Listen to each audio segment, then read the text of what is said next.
My mom graduated from high school in the mid-30s at the age of 16 and a half. And she did have the nerve to apply to UCLA, but when she got accepted, she didn't have the nerve to go. She thought that, and rightly so, that the only really true academic roles for women at that time were being nurses or teachers. If you didn't want to be a nurse, you didn't want to be a teacher, you probably didn't go to school, or at least to college. So she pursued that third appropriate path for women, that of becoming a secretary. She studied typing and shorthand and learned how to answer the phone and how to treat her male boss really well. That was what was important. When World War II came around, she gave up. She was able to go to work. She went to work for the War Department. But when she married and had a family later, she stayed home and tried to become the perfect 1950s mother. She stayed home. She hosted her lady friends with luncheons. She did fashion shows. And every 2 years she wallpapered her house. My grandmother, who lived with us also, which was not uncommon, sat around knitting and sewing and making perfect fashions for her family. And I have brought some of those things for you to see today. So if I could ask my models to come up on the stage.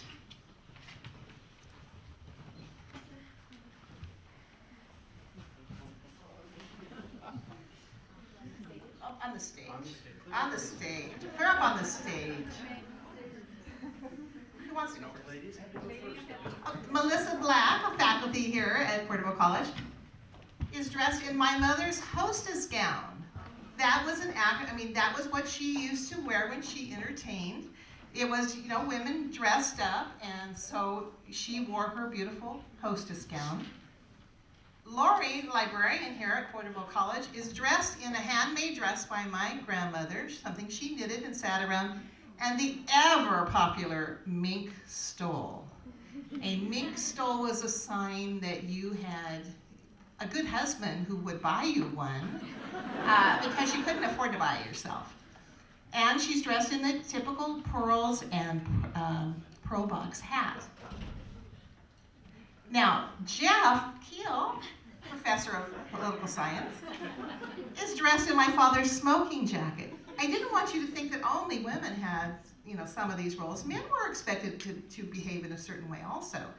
So this smoking jacket was something that a man could take off when he came home from work, because if you worked at anything other than a blue-collar job, you wore a suit and tie if you were a man. So when the man came home, he could take off his suit jacket, put on his smoking jacket, even if he didn't smoke, and he was dressed for dinner and dressed appropriately for that beautiful household. Thank you.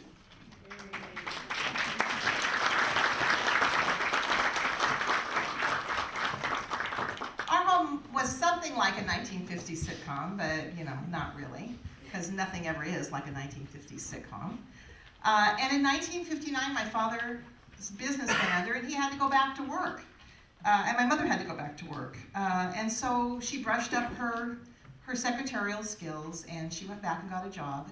And she went to work for the Kern County Sheriff's Department. And a couple of years later, when she could have stayed home, she found out something amazing. She found out she liked working. So she never stayed home again. She worked until she retired in 1980. And during that time, there were great opportunities that opened up for women, and that's one of the reasons she was able to stay. The changes that took place in the 50s gave my mother and other women an opportunity to change their place in society.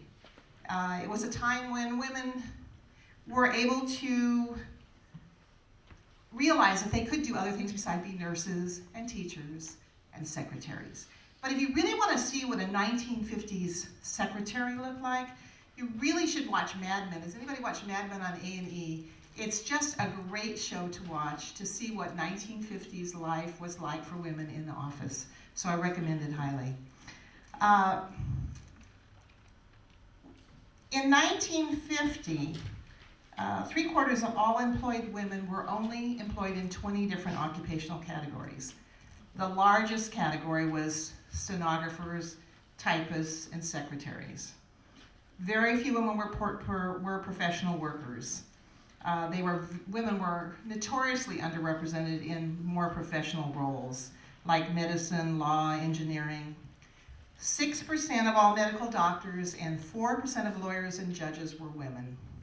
However, by the end of the 1960s, many more women were working, and the 1960 census reported that 32% of all married women were working outside the home. Between 1949 and 1960, 60% of all the additions to the labor force were women. Now you'll notice I'm focusing in on married women because roles for unmarried women were different, but very few women were unmarried.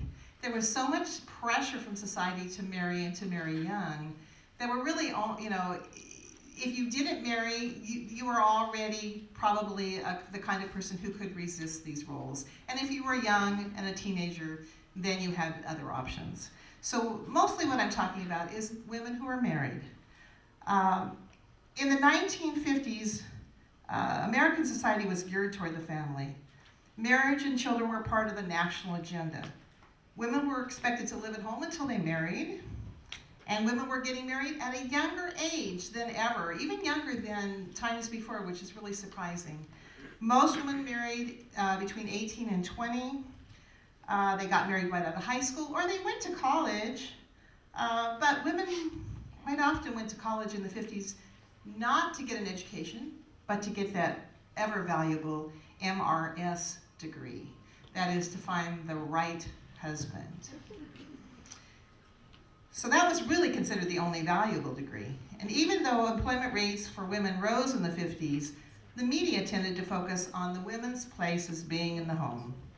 If a woman wasn't married or engaged by her early 20s, she was in danger of being an old maid. There was no greater horrible fate. Most women married by 19 or 20, and they tended to start their families right away. Oh, I forgot to show you the 1950s secretary. Something to be desired. One of the things I found out when I was doing the research for this that I hadn't really realized, and I should have, is that the Cold War that was going on at the time really was having an impact. Cold War propaganda tended to contrast the lives of Russian women under communism and the lives of American women. So the traditional nuclear family was one of the things that was promoted as making America different than Russia. American propaganda usually showed Russian women wearing horrible, drab, shapeless clothing, slaving away in their factories while their children were placed in cold, impersonal daycare centers. So in this slide, you see a picture of factory workers on the left, and then you see the picture of that ever ideal Leave It to Beaver Cleaver family.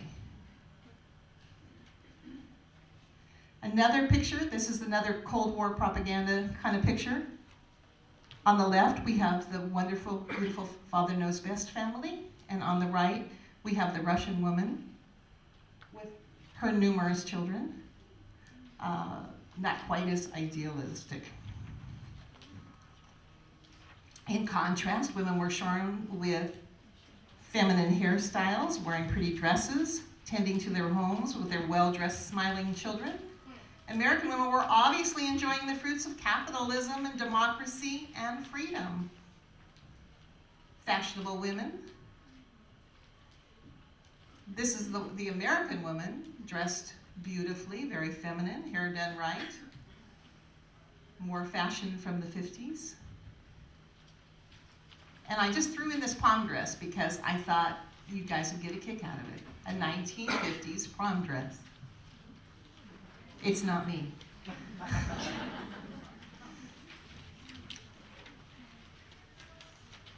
Oops. Is that gonna work? Okay. Let me just wait for a second. Yeah. Well, I'm hoping this will work. I have a YouTube video that sort of demonstrates the idea that, women were seen and not heard. Women were to look good. They weren't really, they were objects to look at. They were making a home that was good for their husband. And this is true in Western Europe too. So I found a little YouTube video from England that I hope is going to work. I'm gonna let you do it on there, see if that helps.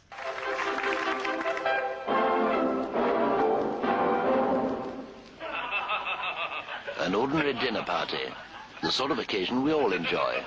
The men are exchanging witty stories. And look at the women, aren't they pretty? Look at the way they laugh, they're delightful. But now the conversation turns to more serious matters. I wonder if the government should return to the gold standard. I think it should. Good, then we're all agreed. But oh dear, what's this? One of the women is about to embarrass us all. I think the government should stay off the gold standard so that the pound can reach a level that will keep our exports competitive. The lady has foolishly attempted to join the conversation with a wild and dangerous opinion of her own. What half-baked drivel. See how the men look at her with utter contempt. Yeah, then we're going home. Women, know your limits. Look at the effect of education on a man and a woman's mind. Education passes into the mind of a man. See how the information is evenly and tidily stored. Now see the same thing on a woman. At first we see a similar result. But now look, still at a reasonably low level of education, her brain suddenly overloads. She cannot take in complicated information. She becomes frantically and absurdly deranged. Look at these venomous harridans. They went to university. Hard to believe they're all under 25. Yes, over-education leads to ugliness, premature aging, and beard growth. Now let's see the proper way. Good. So we're all agreed. We should return to the gold standard. Oh, I don't know anything about the gold standard, I'm afraid, but I do love little kittens. They're so soft and furry. What a delightful thought, you dear, sweet, fragile little thing. Women, know your limits. In thought, be plain and simple, and let your natural sweetness shine through. The 1950s was I know that's a very funny clip. It's obviously sarcastic, but unfortunately it is expressing some really true sentiment. The 1950s was a decade of a stay-at-home mom, the happy homemaker. Domesticity was idealized in the media, and women were encouraged to stay home if the family could afford it. In fact, women who chose to work where they didn't actually have to were considered selfish and as putting themselves before the needs of their family. A popular book at the time entitled A Woman's Guide to Better Living advised women, the family is the unit to which you, women, most genuinely belong. The family is the center of your living, and if it isn't, you've gone astray. The book went on to say that a woman's basic need, was to be a wife, a mother, and a homemaker. Her only means to achieve completion in life was through her children. If women really wanted more out of life than staying home and taking care of their children, there were things they could do. They could volunteer for charity drives. They could become Boy Scout or Girl Scout den mothers. They could serve on PTA boards. They could teach Sunday school. In fact, I always remember my mother was always the cookie drive chairman for Girl Scouts. To give you an idea of the rigid expectations, I want to introduce you to an essay, which you may have seen before in other classes, entitled How to Be a Good Wife, taken from a 1950s home economics textbook. The textbook gave women advice for how to treat their husbands. First recommendation, have dinner ready. Plan ahead, even the night before, to have a delicious meal on time. This is a way of letting him know you've been thinking about him and are concerned about his needs. This is probably what it looked like for most women in the kitchen, peeling potatoes, getting ready for dinner. However, this is the idealized modern kitchen. Look at the woman in this kitchen is dressed in her high heels and wearing her apron and looking just perfect while she cooks her dinner for her family. Second suggestion from this home economics textbook, prepare yourself. Touch up your makeup. Put a ribbon in your hair and be fresh looking. He has just been with a lot of work-weary people. Be a little gay and a little more interesting. His boring day may need a lift. And if I'm getting sarcastic, I am. Clear away the clutter. Make one last trip through the main part of the house just before your husband arrives. Then run a dust cloth over the tables. Your husband will feel as if he has reached a haven of rest and order. Prepare the children. Take a few minutes to wash the children's hands and faces and comb their hair, and if necessary, change their clothes. They are God's creatures, and He would like to see them playing the part. Minimize all noise. Eliminate the noise of the washer, dryer, dishwasher, or vacuum. I love this picture. Not everybody has those wonderful electronic washing machines. I remember we had one with a ringer on the top. And, you know, women's work was hard. It was only easy in this idealized vision of women. As part of this minimizing noise, you were encouraged to keep the children quiet, children to be seen and not heard. And children were part of this ideal, obviously this ideal image. And when you saw him, greet him with a smile and be glad to see him. There were some don'ts in the book. Don't greet him with problems or complaints. Don't complain if he's late to dinner. Count this as minor compared with what he might have gone through that day, which didn't matter what the woman had gone through. Make him comfortable. Oh, you'll love this. Have him lean back in a comfortable chair or suggest he lie down in the bedroom. Have a cool or warm drink ready for him. Arrange his pillow and offer to take off his shoes. Speak in a low, soft, soothing voice and allow him to rest and unwind. Listen to him. You may have dozens of things to tell him, but the moment of his arrival is not the time. Let him talk first. I have a cookbook from my mother, the Fanny Farmer cookbook, and it was written around the same time, and when you open it up, it is part of, you know, how to set the table and how to cook. They have these very similar rules: how to make yourself look, how to act, how to dress, and how you make this perfect meal. Of course, you don't feed your children with your husband because that might disturb him in an idealized form. And Leave It to Beaver, they always eat together, though. The goal of all of this, forgot my pictures. The goal of all of this is to make your home a place of peace and order where your husband can relax. And of course, no consideration was given to all the difficulties that women had, the screaming children, whatever it was that happened all day, because men really didn't believe that women did anything at all during the day.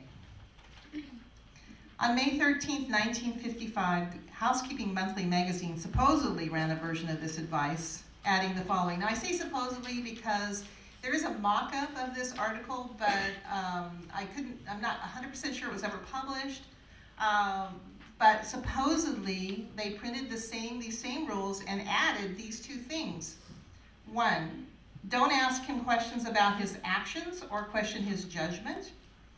Remember, he is the master of the house, and as such will always exercise his will with fairness and truthfulness. You have no right to question him. And number two, a good wife always knows her place. Oops. There was another book published around this time called Fascinating Womanhood by Helen Andelin. It was written in the 50s, it was published in the early 60s, and included some more do's and don'ts for women and men. And one of the things it said was, do accept your husband at face value. Admire the manly things about him. Recognize his superior strength. Be a domestic goddess. Like those women on Leave It to Beaver and Father Knows Best. Work for inner happiness and seek to understand its rules. Revere your husband and honor his right to rule you and your children. Don't, according to Helen Andelin, don't try to change him. Don't show indifference, contempt, ridicule. Don't try to excel him in anything which requires masculine ability. Don't let the outside world crowd you for the time to do your homemaking tasks well. Don't have a lot of preconceived ideas of what you want out of life. In other words, be satisfied. Settle for what you have. You're lucky. This is your goal. This is your calling in life. Don't stand in the way of his decisions or laws. I know, you're probably in there going, I can't believe this. It is. It's really hard to believe that any woman, even half a century ago, was willing to submit herself to this kind of servitude in order to consider herself successful at that most important role, that of being a wife. Obviously, not every single woman was as good at following these things as others, but this was the pressure that society was placing on women. So in general, most women were trying to fit in with these things. It's not, I don't think, any wonder that this couldn't really last, and that once women were able to get out of the home and get into the workplace more, they were able to see that there were other things, and this kind of a system wasn't destined to last completely. But in the 1950s, the woman's province was understood to be the home. To her fell the housework and children, tasks that were considered her indisputable purpose in life, her highest calling, and not something that she voluntarily undertook, something that she didn't really have a choice about because it was just in her nature. It was just the way it was supposed to be. It was seen as only right and proper that a wife should keep the home running smoothly, making it a haven of peace and joy for her husband, the breadwinner. Her role in the marriage, though important, was simply not considered to be on the same level with his. The difficulties of running a home were never compared to a man's daily hardship. He earned the money, she didn't, thus his work was more important. So, as women began to move out of the home and move more into the workplace, things were bound to change, and they did. So why did that happen? How did we get women going out of the home, and how did these things change till we are where we are today? Well, there were lots of things that were going on. Going to work was one thing that really sped up these changes, but there were some other things that were happening at the same time that really impacted. Number one was an increased understanding of contraception. Until women could stop having children all the time, until they could regulate their families, they couldn't become steady, reliable workers. Information about contraception, although was pretty well known by more educated women, it really didn't become widely available till World War II. For example, in 1931, there were only 81 clinics in the entire country giving out any kind of birth control information. By 1943, there were 549. In the 1950s, there were even more. Finally, in the 1950s, contraception was being made available to middle class and poorer families. In the 1950s, as part of this idealized marriage, sex was seen as very important as part of a healthy and loving marriage. So without effective birth control, then wives would be faced with decades of child rearing. By the late 1950s, both single and married women were ready and waiting for new forms of birth control, and it was the pill. The pill was a remarkable breakthrough for women, and they were ready. Both single and married women were ready for it. Another thing that caused a change in women's roles had to do with the fact that the society had become more affluent. There were higher health standards, increased incomes, women lived longer, they stayed in school longer. They now stayed in school till they were 18 usually. Before, sometimes women had left school when they were 16. By 1957, most girls were staying in school till they were 18, but they were marrying by the time they were 20. So between the time you were 18 and the time you were 20, you really didn't have much time to go out into the workforce and get a job and see what the other part of life was like.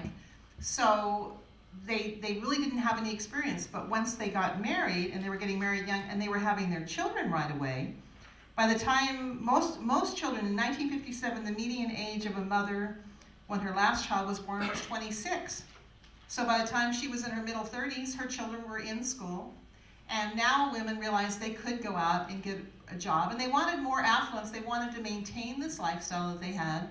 So more women went out and got jobs. As more women moved into the workforce, then of course they had to deal with reconciling the differences between taking care of their family and and their jobs. But then we still do that today, don't we? Even today, most women who work are still somewhat responsible, usually primarily responsible for taking care of the children.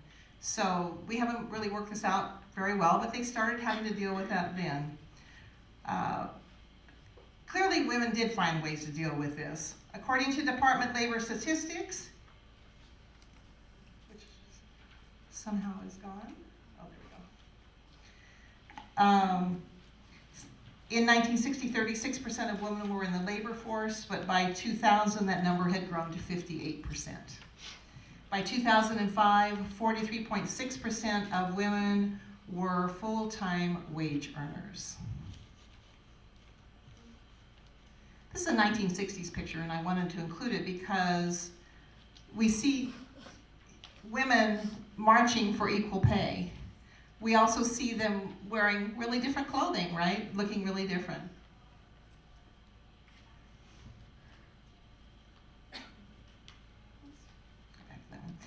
So, even more drastic changes, sorry. We're coming in the 1960s. I'm not gonna go into that because that's a subject for next year's CHAP event. But with the publication of Betty Friedan's book, The Feminine Mystique, things really changed. You add that to all the other societal changes that were going on at the time, and we have big changes in roles. I was lucky, even though I grew up in the 50s, I also got to finish growing up in the 60s, so I had more opportunities than my mother or those that were raised totally in the 50s. Which is a good thing, because I don't think I would have been a very good 1950s housewife and mother.